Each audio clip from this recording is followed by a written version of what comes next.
As with Igniton, fire was my inspiration. The first time I saw the light of molten glass moving, it felt alive. It had magnetism, and I was like a moth. I've stayed close to that light ever since. Hot glass is where I feel the most me. It's in my cells. It's my default mode. When I'm on the hot shop floor, time bends. I can slow it down. I can speed it up. I feel powerful in there, and I feel humble. The glass is my constant. It remembers every touch, every heat, and I show up for it with respect. In 2018, I was told I had 2 months to live. A tumor had broken my neck, and that was my turning inward. It was go time. I watched my mom die of cancer while following the traditional treatment path with a mindset of why am I still here, both in her and myself. I had spent my entire life tossing suicide around as an option to anything that hit me wrong, and cancer had definitely done that.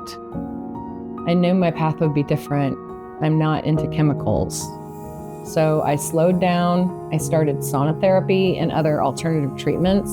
I learned to sit in discomfort and to breathe through it. I found a natural path, and that didn't involve pharma.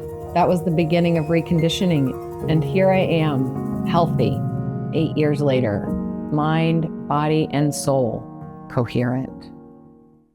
Recently, I found a book from 1921 by Emile Coué. It introduced conscious autosuggestion, repetition to the subjective mind. A simple phrase repeated before sleep and upon waking. Every day, in every way, I am better and better. Knots were suggested to keep count, and I thought, I'm going to make beats. I had never made beats before. Suddenly, I was obsessed.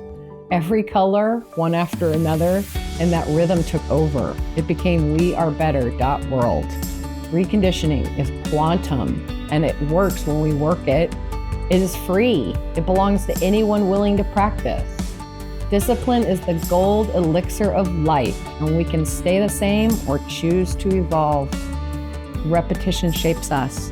A woman is what she thinks all day long. Glass taught me that too. Fire, light, heat, and fragility coexist. You jump in, you learn its character by being with it. It always shows itself if you're present, and has taught me responsibility. Even when it burns me, it is my doing. And this responsibility snuck into my heart regarding the cancer. Years before I knew about autosuggestion, I was saying I made myself sick with my thoughts about myself and the world around me. And this was the beginning of my new story. Victim-free, master of my thoughts, self-mastery, period. Breath is shaping force, not just oxygen. It changes physiology. It changes perception.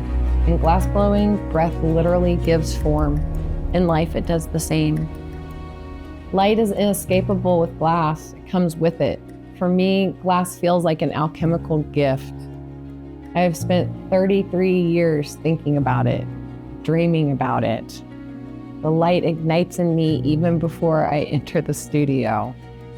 When doctors said they needed to remove C6 and C7 from my spine, I did not wonder if I would walk again. I wondered if I would blow glass again. When I tend to my frequency, and when I choose my thoughts with care, when I repeat what I want to grow instead of what I fear, my physiology changes. My posture changes, my breath changes, the way I enter a room changes, and people feel the energy, just like with Igniton. Energy is not abstract, it is quantum, yet it organizes us, it regulates us, it moves through us and between us. I've watched it shape glass for years. Fire responds to how you meet it. Breath responds to how you use it. The material responds to your frequency. So do we. Change your energy, change your life. When I hold gratitude, when I create patterns in my mind, when I stay coherent in my mind and heart, it all manifests.